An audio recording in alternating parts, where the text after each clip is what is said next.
संवेदना शून्यतेचे मोजमाप.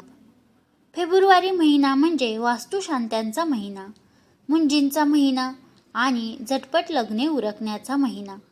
विशेषतः थोड्या काळासाठी अमेरिकेहून भारतात येणाऱ्या सॉफ्टवेअर इंजिनियर मुलांच्या लग्नांचा महिना.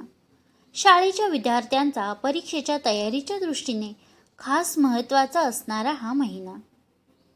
माझी मैत्रीण सुमा हिनं नवीन घर घेतलं होतं आणि त्याच्या वास्तुशांतीसाठी आपल्या सर्व मैत्रिणींनी यावं अशी तिची इच्छा होती.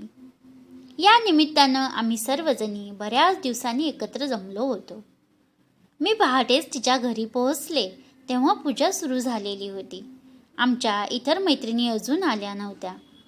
पूजा चालली होती तिथे जाऊन मी मैत्रिणींची वाट बघत बसले. घर खूप मोठं होतं, पण पूजा मात्र तेथील एका लहानशा खोलीत चालली होती. पाहुण्यांना बसायला तिथे 2 गालीचे अंतरले होते. सुमा पूजेत गर्क होती. तिने सुंदर रेशमी साडी नेसली होती. डोक्यात फुलांचा गजरा माळला होता.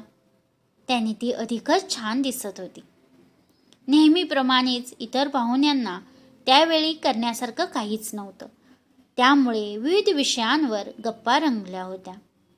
तरुण मुलांच्या समस्या, पंतप्रधान, माधुरी दीक्षितविषयी खमंग चुरचरीत गप्पा, मिस इंडिया, चांगली ब्युटी पार्लर्स, अत्याधुनिक फॅशनचे दागिने, यादी न संपणारी होती.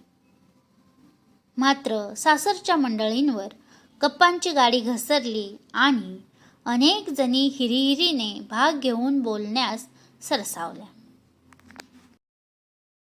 मी एकीकडे ते सर्व संभाषण ऐकत होते, पण त्याचवेळी मनाच्या कोपऱ्यात कुठेतरी एक वेगळाच विचार डोकं वर काढत होता. गुजरातमधील भूकंप होऊन जेमतेम आठवडाच उलटला होता. टीव्हीच्या सर्व वाहिन्यांवर ताजी वृत्तचित्रे दाखवण्यात येत होती. भूकंपग्रस्तांशी माझी व्यक्तिशः ओळख नसून सुद्धा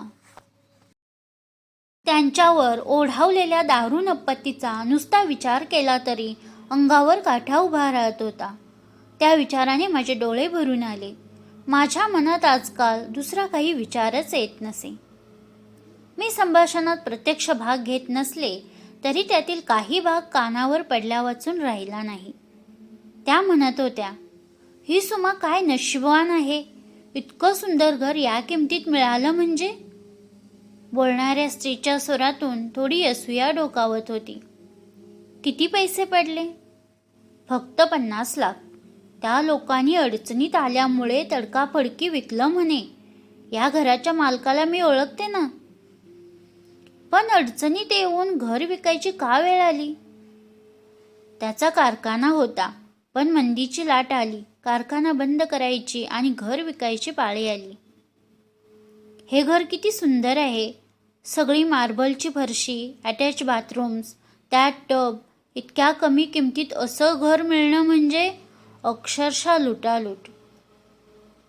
अगं हो, पण तुझ्या मुलीच्या लग्नाची तयारी कशी काय चालली आहे? मला वाटतं सगळ्या साड्या कांजीपुरमला जाऊनच घ्याव्यात. स्वस्तही पडतं आणि रंगसंगती चांगली मिळते. आणि चांदीच्या भांड्यांचं काय? त्याचा काहीच प्रश्न नाही. चिंकपेटमध्ये माझ्या ओळखीचा एक माणूस आहे. आम्ही नेहमी चांदीची खरेदी त्याच्याकडूनच करतो.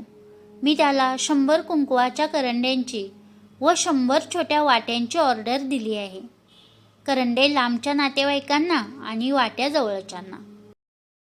आणि जेवणाचं काय, त्याची काय व्यवस्था? ती केल्याशिवाय कशी राहीन मी? ते मी मुलांशी आणि यांच्याशी बोलवून सगळं व्यवस्थित ठरवलंय. आम्ही पाणीपुरी, भेळ आणि चाट असे स्टॉल एका बाजूला आणि दुसऱ्या बाजूला साऊथ इंडियन स्नॅकचे स्टॉल ठेवणार आहोत. कोल्ड ड्रिंक्स व स्वीटसुद्धा ठेवणार आहोत. खरं तर आम्हाला सगळ्यांना गुजराती मिठाई खूप आवडते, पण आमचा जो आचार्य आहे ना, तो गुजरातला गेलाय. त्याचे सगळे कुटुंबीय भूकंपात गेले म्हणे. तो लग्नाला न आलेलाच बरा, उगीच अपशकून. अगं हो, त्या भूकंपग्रस्तांच्या निधीला तुम्ही किती मदत केलीत?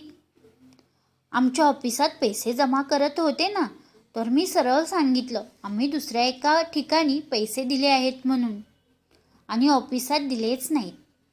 नाहीतरी आपल्या देशात एकापाठोपाठ काहीतरी संकटे येतच राहतात. इथल्या अडचणी संपायलाच तयार नाहीत. मग कशाला पैसे द्यायचे? त्या भागात आमचे कोणी नातेवाईकही नाहीत.